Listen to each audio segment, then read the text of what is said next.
तो कल के लड़िये में हर एक अपडेट न्यूज स्टेट सबसे पहले आप तक पहुंचा रहा यूपी उपचुनाव की काउंटिंग से जुड़ी बड़ी खबर। यूपी की तीनों सीटों पर समाजवादी पार्टी आगे। इस वक्त की बड़ी खबर आपको बता दें, मैनपुरी में डिंपल यादव को बड़ी बढ़त मिली हुई है। रामपुर में आसिम राजा आगे चल रहे हैं और खतौली में आरएलडी और समाजवादी पार्टी के गठबंधन के प्रत्याशी मदन भैया बीजेपी प्रत्याशी से आगे चल रहे हैं। और लगातार हर एक अपडेट सबसे पहले न्यूज स्टेट आप तक पहुंचा रहा है। और मैनपुरी उपचुनाव में डिंपल यादव एक भारी बहुमत बना चुकी हैं और रघुराज शाक्या से तकरीबन 51,022 वोटों से भी आगे चल रही हैं डिंपल यादव। तो हम कह सकते हैं एक निर्णायक बढ़त डिंपल यादव बना चुकी हैं। और सबसे बड़ी उनको बढ़त जो मिली है वो जसवंत नगर विधानसभा सीट से मिली है।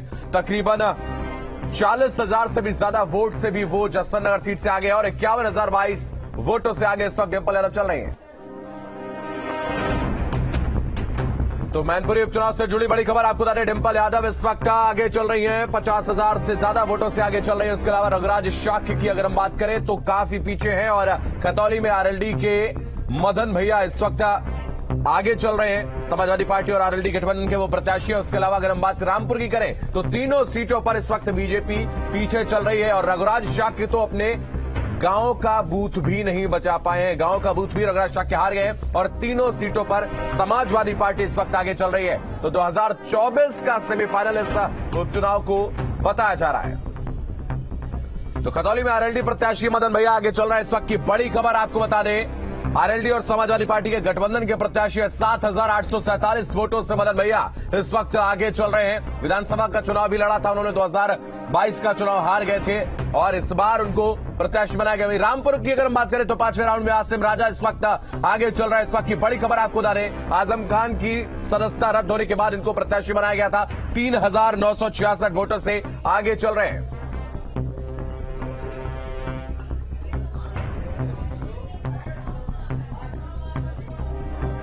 तो कपीश श्रीवास्तव समाजवादी पार्टी के प्रवक्ता इस वक्त हमारे साथ बने हुए। कपीश जी आपके पास आएंगे, सवाल आपसे यही है, तीनों सीटों पर इस वक्त समाजवादी पार्टी और उनके गठबंधन की जो दल आरएलडी जो है वो आगे चल रहे उपचुनाव में, कैसे इसको देख रहे हैं, क्या कहेंगे?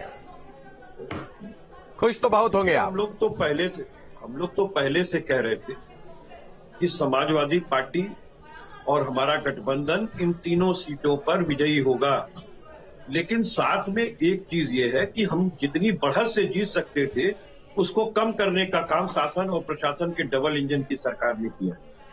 इनके मंत्री जनता का काम छोड़ करके 3 जगहों पर उपचुनाव में शासन और प्रशासन को का तारतम्य बना रहे थे और उनको जो है ये बता रहे थे कि भैया कोटेदार से तुमको क्या करना है, प्रधानों को कैसे फिट करना है, लाठियां कहां पटकवानी है। तो ये सारे काम में पूरी तरीके से इनकी मंत्री वहां पर बैठ करके लगे हुए थे।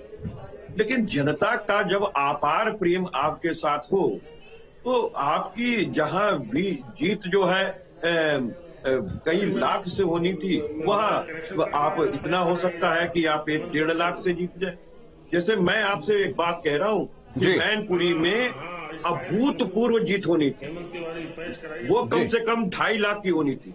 लेकिन यहाँ पे जो शासन और प्रशासन ने जिस तरीके से अत्याचार किया है रामपुर के अंदर, मैनपुरी के अंदर, खतौली के अंदर, और जिस तरीके से आपने देखा कि पहले से मत प्रतिशत भी कम हुए हैं, उससे ये प्रतीत होता है कि सरकार ने जानबूझ करके धीमे इलेक्शन को कराया, लाठियां फटकी, लोगों के पास मतदाता पहचान पत्र होते हुए उसके अंदर जितनी आईडीज दी हुई हैं, अगर किसी के पास मतदान के लिए था भी तो उसे भी लाठी पटक के भगाया गया। और एविडेंसेस के तौर पे तमाम ऐसे वीडियोस भी शामिल आए और हम लोगों ने समय समय पे चुनाव आयोग से शिकायत भी की।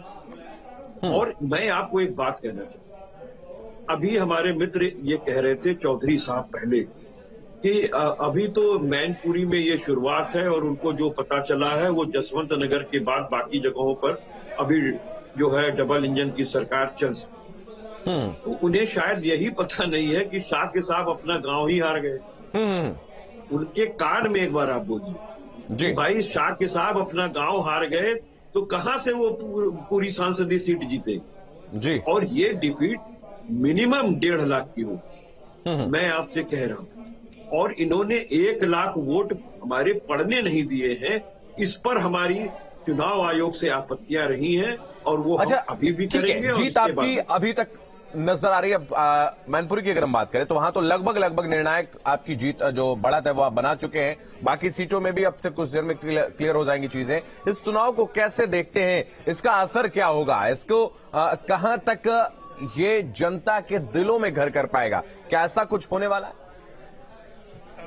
देखिए, जनता कहीं की बटी हुई नहीं होती है। जनता इस बात में समाजवादी पार्टी के साथ 2022 के विधानसभा इलेक्शन में भी थी। और मैं क्यों कह रहा हूं कि जहां हम 47 सीट जीते थे वहां समाजवादी पार्टी ने 111 सीटें और उसके कुनबे ने 125 जीती। 200 से 210 सीटें ऐसी थी जिसमें महज 200 वोट से 1000 वोटों के बीच में यानी 5.5 लाख वोटों में हम चुनाव हार गए। 210 सीटें। और ये जो 200 से 1000 का था डिफरेंस था, ये प्रशासन ने हम लोगों को हरवाया था। ये कौन नहीं जान रहा है? पूरी मीडिया जगत जान रही है, सारे लोग जान रहे हैं, जनता जान रही है। लेकिन अब जनता ने ये कहा कि अपार प्रेम देना है और समाजवादी पार्टी में कितना भी ये बेईमानी करा ले उसके बाद भी इनको जिताना है। तो ये उपचुनाव इस बात को तय कर रहे हैं कि जनता का प्रेम हमारे प्रति बढ़ता जा रहा है और जनता का स्नेह भारतीय जनता पार्टी के प्रति घटता जा रहा है, क्योंकि ये डबल इंजन की सरकार वादा करती है, वादा पूरा नहीं करती। केवल हिंदू मुसलमान करती है, छद्म राष्ट्रवाद करती है, जबकि सभी राष्ट्रवादी इस देश के अंदर रहते हैं। हम तो किसी को नहीं कह सकते कि राष्ट्रवादी नहीं। और जिस एक अर्धनग्न फकीर ने इस देश को आजादी दिलाई थी, ये समर्पण भाव से पूरे राजनीतिक दलों को देश की स्वतंत्रता के अंदर हुए आपके लोकमत के अधिकार को मिलने पर पर्व मनाना चाहिए। तो ये रामपुर में साहब लट्ठी डंडा फटकवाते हैं, ये फ्लैग मार्च दंगे वाला कराते हैं, जैसे लग रहा था कि रामपुर में कोई दंगा हो रहा है। इसलिए फ्लैग मार्च जरूरी है, बुलडोज करो नेताओं के